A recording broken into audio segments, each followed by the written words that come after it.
Capone, show me the pool. Hey. Hey, buddy. Hey, buddy. What are you doing? Where's your sister? Huh? Where's your sister? Oh, yeah. Show it last time. He's dancing on camera. What a good boy. He loves it, though. I know, he's famous. Famous dog. I didn't. Oh, did it break or? Nah, just Let's get off. Okay. the wind. So strong that drive. I know, dude. Did you ever fix the speaker in here? Yeah. All Oh, you this did? is new. Nice. Okay. Yeah, it looks they new. had no. Yeah, I remember. They had no screens on them. Oh, okay. Nice. They came and redid the system. Okay. I spent $100 grand fixing it. Oh my God! I was just gonna ask you. Really? Yeah. 100K. 100K on all that. Jesus. All that TV. Yeah, you had a lot. I had to get a new projector. And Oh, for the theater. Okay, the the other theater. one was an HD because HD didn't exist, Oh yeah. and that was $8 grand just for the projector. Busted. Well, I mean, it's expensive if you want to have Quality stuff. Yeah. good sound, you know. Yeah. And I got new TVs. I got new security. They put all in. Oh, see all the cameras? I got cameras all. Oh yeah, those are nice. I got them on every corner. And you can't see that on your phone when you're away. Yeah, I can see on phone, but I can also my thermostats all run from the phone. And, Oh, nice. You know, I updated all that stuff. Well, don't ever tell me you're busted anymore. Well, I'm busted. After that, He texted me in the morning. Are we busted? are we busted or? I said, of course we're busted. You tell me no matter how much money we make, we'll always be busted. So don't even ask. I tell them. You know, it's crazy how windy it is, Dave. Yeah, You see this? I know. There's rocks in the pots. Look at this. Holy crap. From there. Flew from the floor to there? Yes. Jeez. Wow. How crazy is that? That's pretty crazy. Remember this was all grass back here? Yeah. I do remember that. I used to play with the dog out here. Yeah. I do remember that. Boy, This is what I have to do when the wind. I know. My guy comes on Thursday. Hmm. Some Angie says I make a great food guy. Yeah. Boy. You know that? Yeah, you told me last time. Cabana boy. There you go. Where are you training today? Today, What's up- the body part today? arms. Oh, that's Best day of the week. I hate that. I know. What's your favorite day? Leg day or back day? I did Oh. legs yesterday. You missed it. I did legs also. Not yesterday, did before. I'm so So- sore today though. Where'd you train them? Kilo, always for legs. You have great leg equipment over there. Yeah. Yeah. But that's the same as the city equipment, right? Yeah. Yeah. The weather's great, right? Yeah, man. Are you happy with the weather? I'm or- so happy to be in Vegas, dude. I keep saying the same What do you thing. think Cali weather is going to be like this weekend? I think it should be nice. Actually, you know what? This is actually really good that you talk about that because I'm gonna go to San Diego on Friday at 6 o'clock. We're filming with Sergio and Eddie, which is big as a house right now. I don't know if you saw him, Eddie Bracamonte. Yeah. So I'm gonna have them both on Oh, camera. on Friday. How come Friday, on Friday? because he's going to LA on Saturday, but there's no.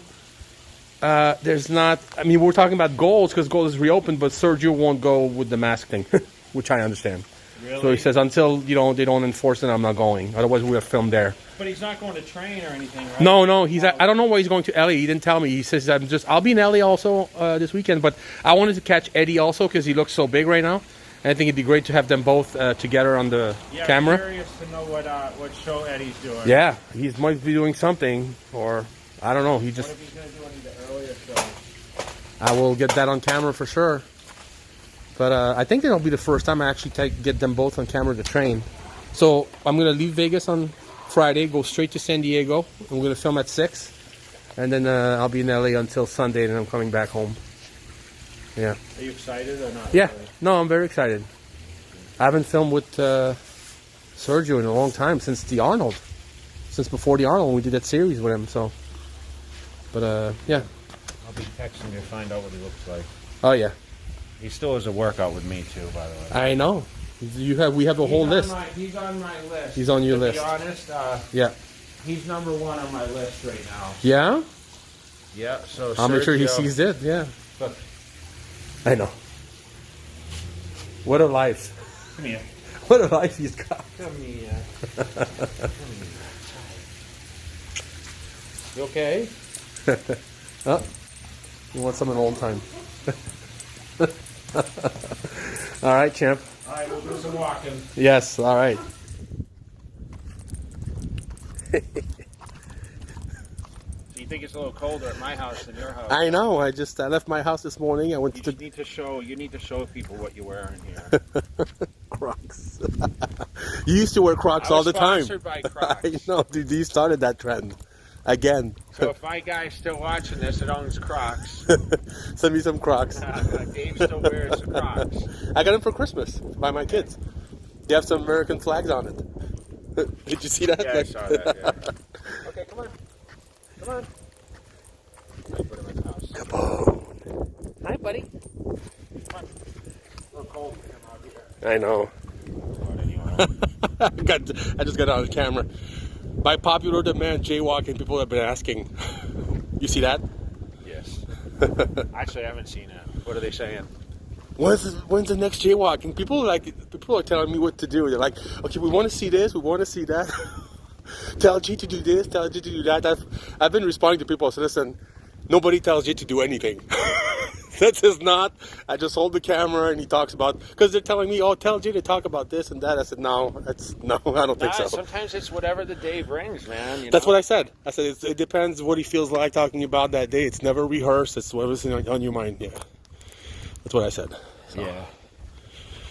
Yeah, I was thinking about a lot of stuff.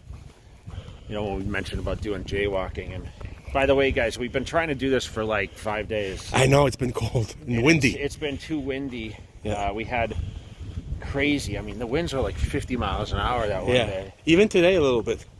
Yeah. So I don't know what it's like at your house, but so sorry about the noise if there's a little bit of wind. Yeah.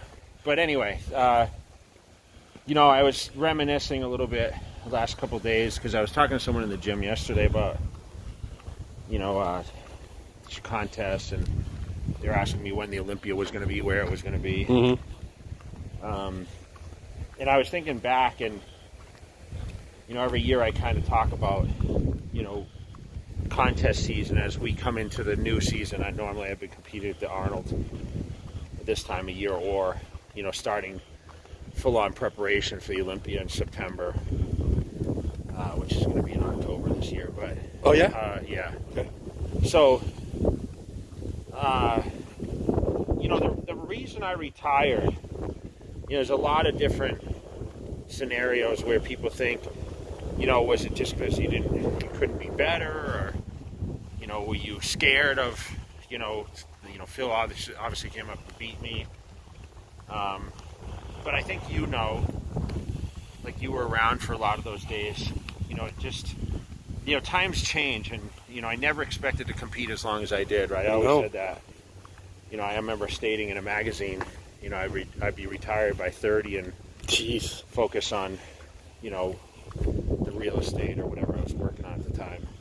That's early. And, you know, my career really started to flourish from 30, 31, 32, 33, 34, 35. Mm-hmm. You know, I won the Olympia at 33. Mm-hmm. And, you know, back in when I started training in 92, every guy competing was young. You know, except for like Albert Beckles. I think he was like one of the... He's an exception. There was a couple of guys maybe, but everyone was in their 20s. Like in their 20s, early 30s. And, you know, remember Haney retired at 31. So, yeah. Like there was that... I had a game plan to be similar to like professional sports where, you know, you don't necessarily play into your... or participate into your 30s. And I think bodybuilding kind of shifted. And as we've seen the progression... You know, guys compete into their late 30s, 40s. I mean, you're seeing guys into their 50s like Dexter compete. Yeah.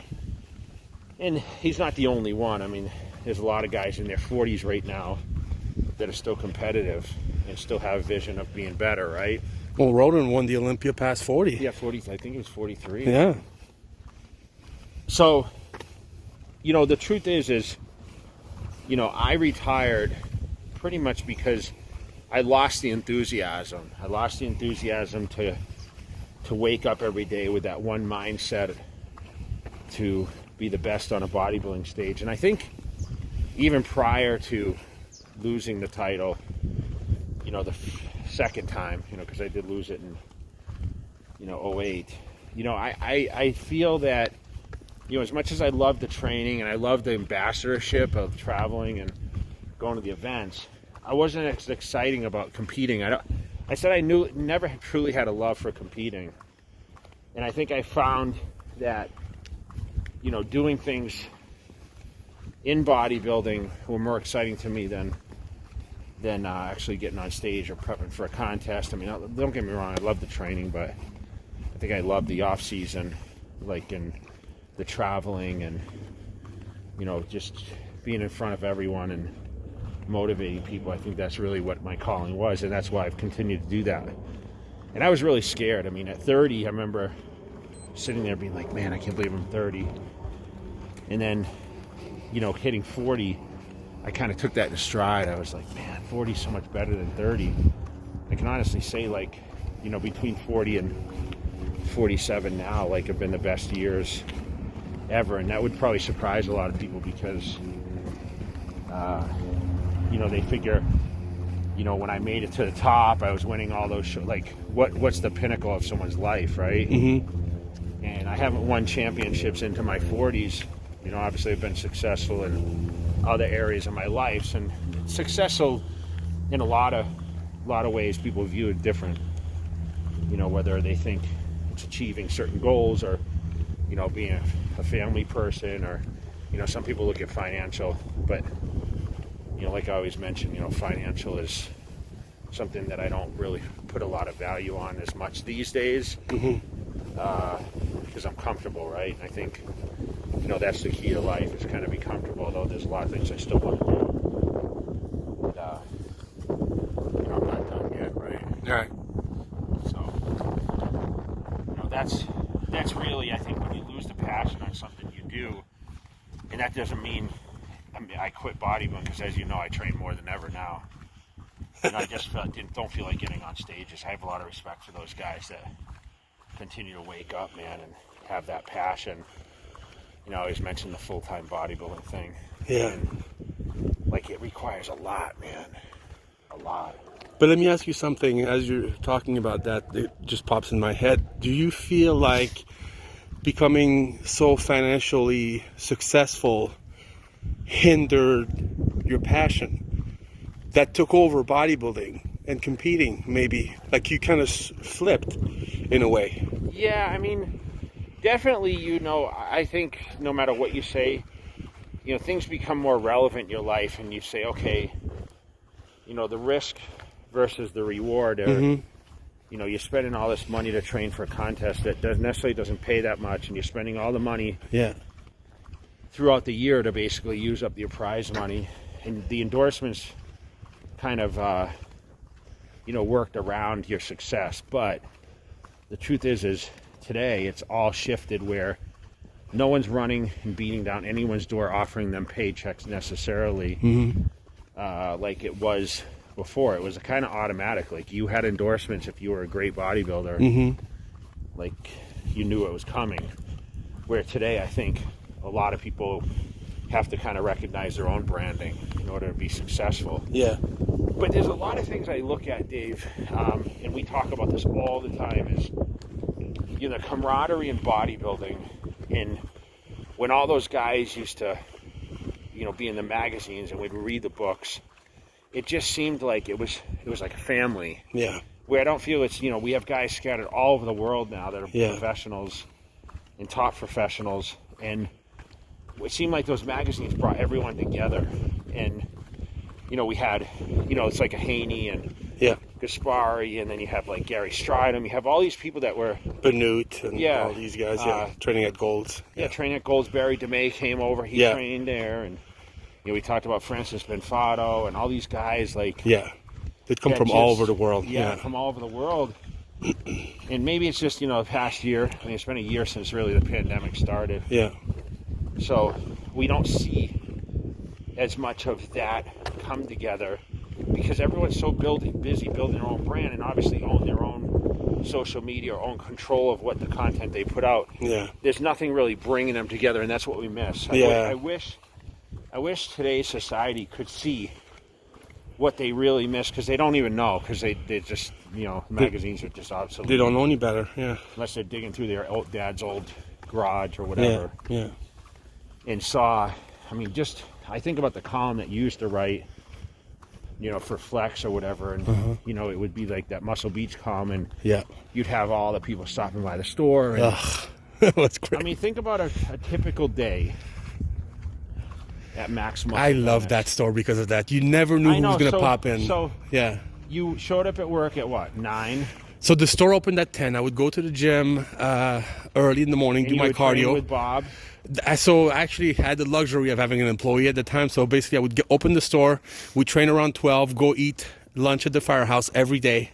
Then I'd come to the store and people would just trickle in, you know. So Dorian would show up and read magazine on my couch or use the computer. Cormier would be behind the counter. Yeah. I mean, it's like crazy, all the people that would so people would come to the store, fans and tourists, just to see who'd be there that day. But you would show up, you know. You would text me or call me on your way home, be like, oh yeah, so-and-so was here today. You know, came by, and, you know, whatever. It's great. You just never knew, because it seemed like every week, Dave, people were popping in, right? Yeah. Oh yeah.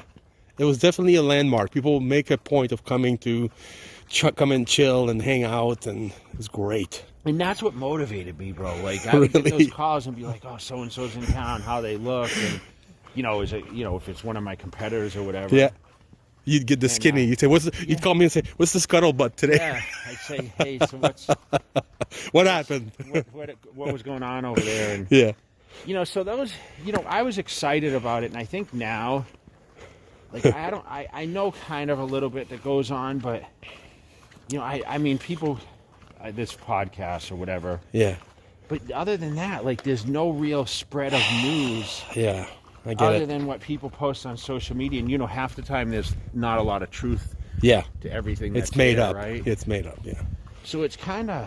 I get it. I totally understand what you're talking about. It's kind of changed as you get into your 40s. And, you know, we wake up every day and we have a lot on our plate besides wondering or worrying about what's going on with the Olympia or Arnold Classics or competitors, or, you know, to me, you know, as of today, like, dude, the Olympia was, I don't know how long ago. I mean, it was in December. December 23rd, I think. It was just before Christmas, right? Yeah. So, I mean, dude, that was like almost 2 months ago, and like we've heard nothing else about anyone really, you know? Yeah.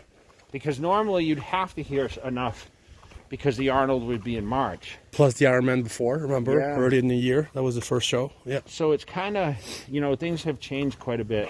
I know. And I think, you know, I started to see that change. And, you know, when I always mentioned once Joe Weider was gone, it just, they lost that excitement. Yeah. That's why I truly stopped competing, just because it wasn't fun. If something's not fun, I'm not just going to keep doing it for paychecks or, you know, whatever. And that's why I truly never really wanted to come back. Although also I truly didn't think I would be competitive enough to stand in the victory circle. Although we did talk about it for a couple of years, you always felt I could have. Yeah, you rushed it, I felt. Yeah. I spoke about it with Roden. I saw Roden a couple of days ago. We just filmed with him and stuff. And we really feel like as good as you looked when you came back, after taking 1 year off, it would have taken you a full year to train as an off season and then come back again. So I think 2014. I should have came back for the 14. Yes. I think that was the 50th anniversary. Yeah, you came back in 13. You should have come in 14th, I think. Yeah. Because I remember. I still was only. I would have been 41. You know. Yeah, it's young still. You know, like we said, Roden won at 43, and I think.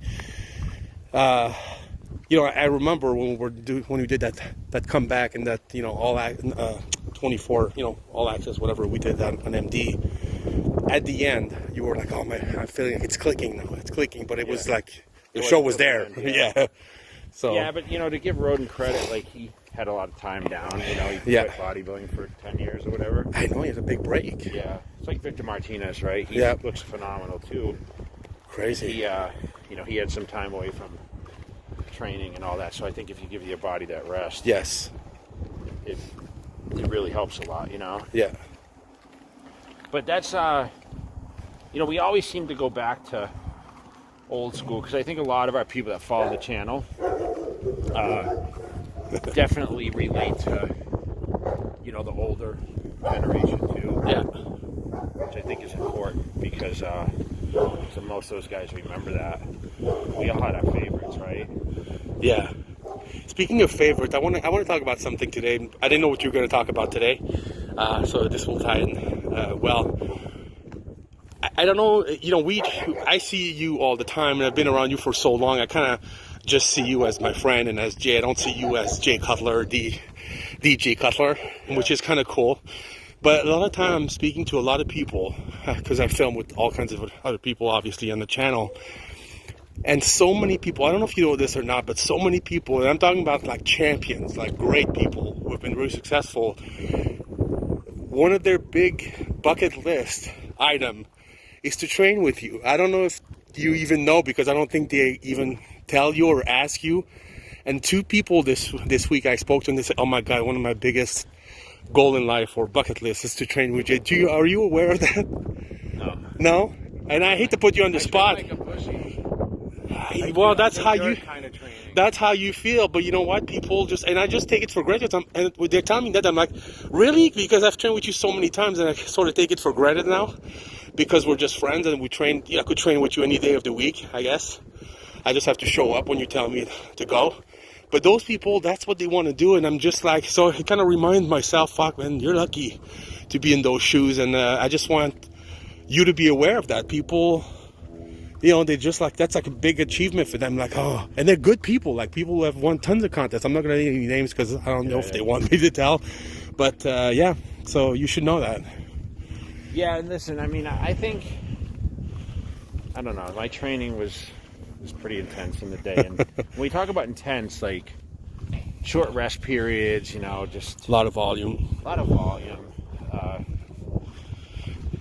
think there's all types of training out there. But I think, you know, when you're talking about intensity, you know, people think Branch Warren or Dorian Yates, right? Yeah. Because they're going all out. People's view on intensity is a little different, but, you know, when you're really fatiguing yourself and you're not resting a lot, although people will say, oh, you need a certain amount of time to, you know, to recover and be able to go into your set and train heavier, right? But the one thing about me, I was actually getting stronger with short rest periods and continually move the weight up. Yeah. And that's where I lost a lot of people when I trained. Right. You know, so I kind of wish right now I could go back and put myself in that, you know, in that body and that training atmosphere and take some of these guys to a real workout, because I think I put to bed a lot of people saying, oh, you know, Jay, you know, they talk about hard trainers or whatever else, and you know, there's always that question, oh, I train harder than you, and people's perception is different, right? Yeah. But the truth is I trained hard, I was consistent, I ate like crazy, rested like crazy, and as you know, my structure of my life was very simplified. Like, it was all around the training. Like, you remember, I used to call you and be like, okay, I'm getting up, eating a couple meals, and I'm going to the gym and I'm training. Like, I used to train at 2 in the afternoon, like later in my career. Yep. And you were on a full-time schedule.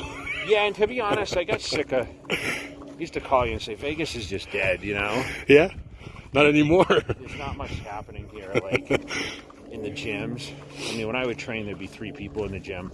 It's just crazy how much the gyms are crowded now. And I remember Ed Connors talking about back in the day where, you know, there were no women, and now there's so many women in the gym training, you know? Yeah. It's pretty wild. It's great. So, well, I don't think you should think about it like, oh, well, I don't train hard anymore, so I don't want to train with those people. I think you'd make a lot of people happy I'm sure we could get some videos of.